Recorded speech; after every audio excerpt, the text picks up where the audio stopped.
They love to start our story at the bus, but our fight was moving long before Montgomery. New York City, 1854. Her name is Elizabeth Jennings Graham, a black woman, a teacher, a woman with somewhere to be and a spirit that refused to be moved along. She steps to a streetcar, public life on rails, but the rule is old, separate. The message is familiar. Not you, not here. Elizabeth says no. Not with my dignity, not with my rights, not today. She takes it to court, and in 1855 a judge puts it plain. Colored persons had the same rights as others and could not be pushed out by company rules or by force or by violence. The jury awards her damages, and the next day, the Third Avenue Railroad orders desegregation. One black woman shifts the whole car forward. Understand this.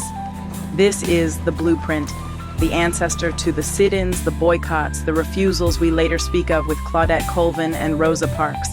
And she keeps building, starting New York City's first kindergarten for black children from her home.